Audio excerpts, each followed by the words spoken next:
अवधूत चिंतन श्री गुरुदेव दत्त. श्री स्वामी समर्थ. आपल्या चॅनलमध्ये सर्वांचे स्वागत.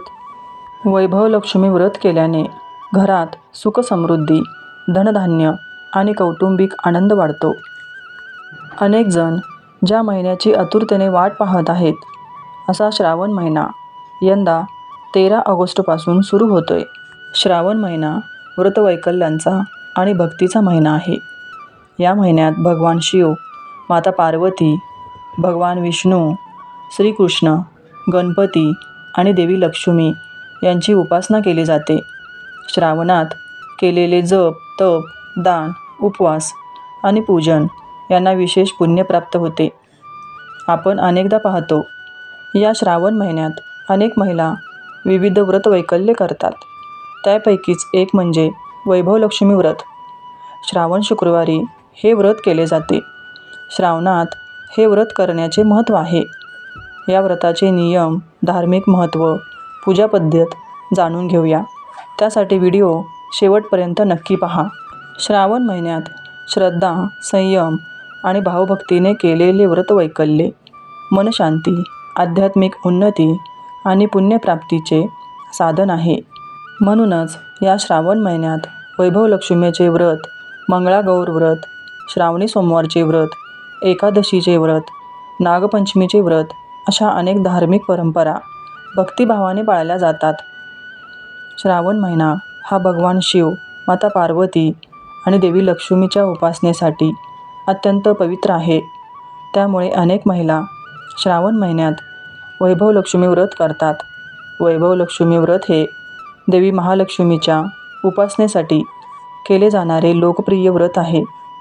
माता लक्ष्मी या धन, वैभव, सुख समृद्धी आणि ऐश्वर्याच्या अधिष्ठात्री देवी आहेत. त्यामुळे अनेक महिला तसेच पुरुषही श्रद्धेने हे व्रत करतात. विशेषतः शुक्रवार आणि श्रावण महिन्यात या व्रताला अधिक महत्त्व आहे. वैभव लक्ष्मी व्रत केल्याने घरातील आर्थिक अडचणी कमी होण्यास मदत होते, सुख शांती नांदते आणि कुटुंबात सकारात्मक वातावरण निर्माण होते. हे व्रत केवळ धनप्राप्तीसाठी नसून श्रद्धा, संयम, सातत्य आणि भक्तिभाव वाढवण्याचा मार्ग आहे. या व्रतामुळे देवी लक्ष्मीची विधिवत पूजा, व्रतकथा वाचून किंवा श्रवण, आरती आणि नैवेद्य अर्पण केले जाते. काही ठिकाणी व्रत पूर्ण झाल्यानंतर प्रसाद वाटणे, गरजूंना दान किंवा सुहासिनींना वाण देण्याचीही परंपरा आहे. अनेकांच्या मते श्रद्धेनुसार हे व्रत मनोकामना पूर्ण करण्यासाठी, नोकरी व्यवसायात प्रगती, वैवाहिक जीवनात आनंद, कौटुंबिक ऐक्य आणि मानसिक समाधान मिळविण्यासाठी केले जाते. मात्र या व्रताचा खरा उद्देश केवळ भौतिक समृद्धी नसून देवी लक्ष्मीप्रती भक्ती, सदाचार आणि कृतज्ञतेची भावना जोपासणे आहे.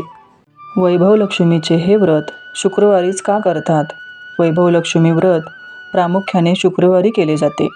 कारण हिंदू धर्मात शुक्रवार हा देवी महालक्ष्मीचा दिवस मानला जातो.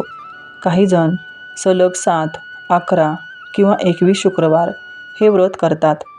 माता लक्ष्मी या धन, समृद्धी, ऐश्वर्य आणि सौभाग्याच्या अधिष्ठात्री देवी असल्याने या दिवशी त्यांची पूजा केल्यास विशेष कृपा प्राप्त होते. शुक्रवारी श्रद्धेने वैभव लक्ष्मी व्रत केल्याने घरात सुखशांती, आर्थिक स्थैर्य आणि सकारात्मक ऊर्जा वाढते. अनेक भाविक नोकरी, व्यवसाय, कुटुंबातील आनंद, वैवाहिक सौख्य आणि मनोकामना पूर्ण होण्यासाठी हे व्रत करतात. शुक्रवार हा शुक्र ग्रहाचा दिवस आहे. शुक्र ग्रहाचा संबंध ऐश्वर्य, वैभव, सौंदर्य, सुखसोयी आणि भौतिक समृद्धीशी जोडला जातो. त्यामुळे शुक्रवारी देवी लक्ष्मीची उपासना केल्यास शुभ फळ मिळते.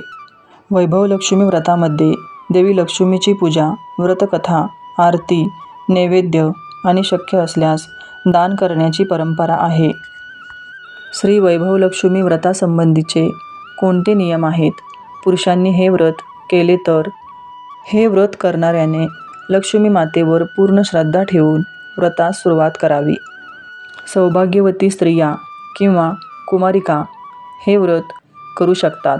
तसेच पुरुषांनी हे व्रत केले तरी त्याचे उत्तम फळ मिळते. हे व्रत 11 किंवा 21 शुक्रवार करावे. शेवटच्या दिवशी त्याचे शास्त्रोक्त पद्धतीने उद्यापन करावे. एकदा व्रत पूर्ण झाल्यावर परत करावयाचे असल्यास पुन्हा संकल्प सोडावा. व्रतास सुरुवात करण्यापूर्वी या पुस्तकातील 8ही लक्ष्मीच्या फोटोंना नमस्कार करावा. तसेच श्रीयंत्रालाही नमस्कार करावा. एखाद्या शुक्रवारी काही अडचण आल्यास त्या शुक्रवारी व्रत करावे, पण मोजू नये.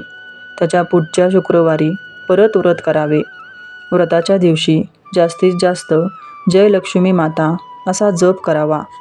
पूजेचे साहित्य: देवपूजेसाठी शुद्ध पाण्याने भरलेला तांब्या, कलश, श्रीयंत्र, चित्र किंवा तांब्याचे श्रीयंत्र, शंख, घंटा, तेल, वातीसह समई, निरांजन, तूपवातीसह पाण्याने भरलेला दुसरा तांब्या, तामण, फुलपात्र, पळी, वाटी व त्यात अक्षता आणि दागिना, उगाळलेला गंध, धुतलेल्या शुभ्र अक्षता, लाल, पिवळे किंवा पांढरे कापड, चौकोनी रुमाल, फुले, तुळशीपत्रे, मंजिरी, हळद कुंकू, शेंदूर, अष्टगंध, बुक्का, फुलवाती, कापूर आरतीसाठी, विड्याची देठाची पाने, 2 सुपाऱ्या, दूध, दही, मध, साखर, तूप, जानवे, केळी, नारळ, आंबे असल्यास फळे, कापसाची वस्त्रे, 1 काडीपेटी, गोड नैवेद्य.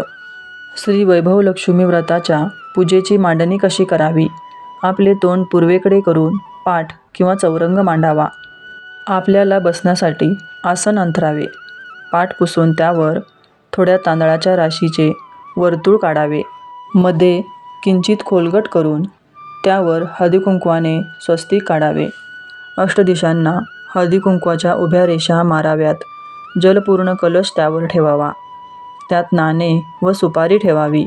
त्या कलशावर आत पांढरे तांदूळ घातलेली वाटी ठेवावी. त्यात दागिना, अगर, रुपया ठेवावा. कलशाला टेकून तांब्याचे श्रीयंत्र नसल्यास त्याची फ्रेम ठेवावी. कलशाचे डाव्या बाजूस घंटा, उजव्या बाजूस शंख ठेवावा. पाटावर किंवा चौरंगावर उजव्या बाजूस थोडे तांदूळ ठेवून त्यावर गणपती म्हणून सुपारी ठेवावी. सुपारीच्या डाव्या बाजूस 2 देठाची विड्याची पाने ठेवून त्यावर नाणे, सुपारी असा विडा ठेवावा. फुले, दुर्वा, सुगंधी द्रव्ये एका मोठ्या ताटात ठेवावीत. पंचामृत तयार करावे. समई योग्य ठिकाणी ठेवावी. धूप, उदबत्ती, निरांजन, कर्पूर आरती तयार ठेवावी. चौरंगापुढे रांगोळी काढावी. वैभव लक्ष्मी व्रत हे अगदी साधे आणि सोपे आहे. शक्यतो सुवासिनींनीच करायचे आहे. याला उपवासाची अट नाही. दर शुक्रवारी संध्याकाळी दिवे लागणीच्या वेळी पूजेस सुरुवात करावी. पूर्वेकडे तोंड करून पाटावर बसावे. त्यावर मध्यभागी थोड्या तांदळाची रास करावी. त्यावर एक तांब्याचा कलश पाणी भरून ठेवावा. कलशावर एका वाटीत सोन्याचा कुठलाही एक दागिना ठेवावा. सोन्याचा नसल्यास चांदीचा ठेवावा अथवा 1 रुपयाचे नाणे ठेवले तरी चालते. त्यानंतर निरांजन, अगरबत्ती लावावी. श्रावण महिना व्रतवैकल्यांचा का मानला जातो? श्रावण हा भगवान शिवांचा अत्यंत प्रिय महिना आहे. त्यामुळे शिवपूजा, रुद्राभिषेक आणि श्रावण सोमवारच्या व्रतांना विशेष महत्त्व असते. या महिन्यात सात्विक जीवन, संयम आणि आत्मशुद्धी यावर भर दिला जातो.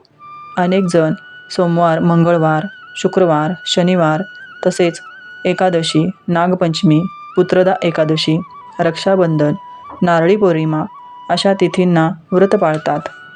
श्रावणात अन्नदान, दानधर्म, गोसेवा आणि गरजूंना मदत करणे ही पुण्यकारक आहे. पावसाळ्यामुळे हा ऋतू आरोग्याच्या दृष्टीने संवेदनशील असल्याने सात्विक आहार आणि उपवासाची परंपरा निर्माण झाल्याचेही मानले जाते. हा व्हिडिओ मनापासून आवडल्यास कमेंटमध्ये श्री स्वामी समर्थ, जय श्री लक्ष्मी माता असे लिहायला विसरू नका. आणि चॅनलला सबस्क्राईब केलं नसेल तर चॅनलला सबस्क्राईब करून घ्या. स्वामी तुमचे कल्याण करोत.